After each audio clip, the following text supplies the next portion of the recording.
first of a few MoMA speakers. Today I'm going to talk about basically how and why we decided to make a podcast called A Piece of Work. So if you've ever been to MoMA's galleries, you may have seen a bicycle wheel attached to a stool, canvas splattered with paint, a text-based work of conceptual art, and for many, works like these understandably prompt a ton of questions and strong reactions. And at MoMA we conduct visitor research to try and get a sense of what our visitors want to know about these works and the questions they have. And then we aim to tailor our interpretive resources, audio labels, to address those topics and questions. But despite that, analysis of our online reviews of MoMA on TripAdvisor, Yelp, Google revealed that many visitors still are frustrated with or completely dismissive of modern and contemporary art. In fact, not getting it is basically one of the top most cited complaints in negative reviews of MoMA. So armed with this candid feedback, a team of us in education sees the opportunity to take a more creative and irreverent approach to content. So one that would meet visitors where they are, namely beyond the walls of the museum, and engage them without assuming their inherent love of art, modern art. And we wanted to capture a range of voices and perspectives, so we decided to make a podcast. And after making a pilot in-house, we realized we quite desperately needed some outside perspective and expertise. So after fleshing out our goals for the project internally, we partnered with WNYC Studios, a subsidiary of NPR that produces and distributes podcasts and other on-demand content.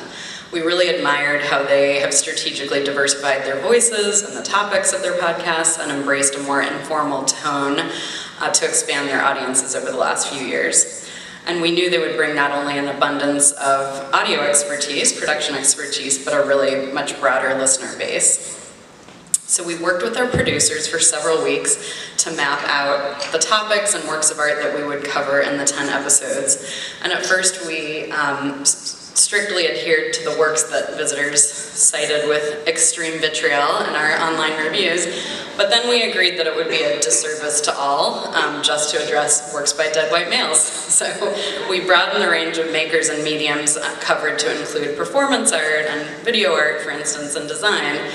And one of the most significant decisions we then had to make was who would be the host. And WNYC really stressed the importance of having a compelling host, one with their own following ideally, and we came up with a list of people who we called visual art adjacent. So they weren't in the art world, but they were interested in the arts or had some relationship to it. And we hit the jackpot. So to our great delight, Abby Jacobson, who many of you know as the creator and star of Broad City, signed on. She went to art school undergrad, she's an illustrator, and she's a huge fan of MoMA. And from day one, she just truly got our mission. She didn't brush up on her art history in advance because she really wanted to be an empathetic stand-in for the curious but skeptical visitor. So instead, she put her energy into having thoughtful and obviously quite hilarious conversations about the art with curators and educators, with artists, and with some of her celebrity friends. And it was awesome and unexpected to hear her talk to, for instance, Questlove about escaping into the blue Yves Klein painting, or describing and reacting to iconic 60s performance art with RuPaul.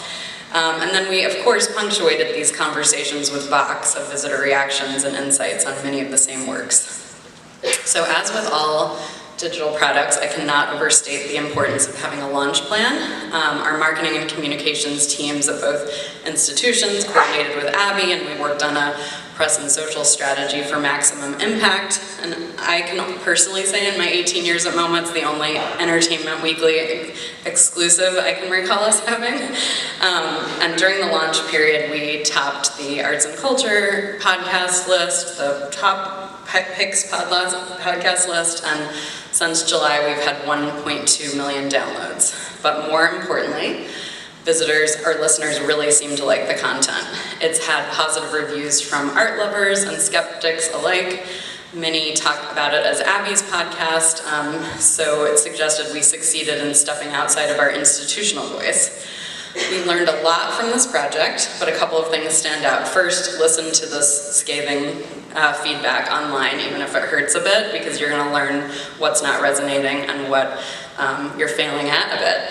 And think about the benefits and trade-offs of collaborating across organizations. It took longer to establish mutual goals, but in the end we agreed we couldn't have produced the same content or achieve the same reach independently. And importantly, given listener response, we learned the power of making space for irreverent perspectives, non-expert voices, and real visitor reactions to the art. So I'm just going to play a quick teaser at the end to give you a sense. Hey, I'm Abby Jacobson. Maybe you know me from Broad City, but I do other stuff. I mean, I do a lot. I'm extremely busy. I'm also an artist. I went to art school and everything, but it's actually been a few years since I've been able to go and look at art and appreciate it and think about it. So I'm diving back in. MoMA's letting me wander their galleries for a new WNYC Studios podcast called A Piece of Work. This summer, I talked with some of my friends like Questlove, Tavi Gevinson, and RuPaul, and I'm in it too. I mean, I am all over this podcast. Look at me in that turtleneck. I also get to talk to some experts and artists and curators, and I learned some incredible things. So buckle up, baby, because we're in for a wild ride. Listen wherever you get your podcasts. It's a good one. I should do some marketing, get this guy known, right? Thank you so much.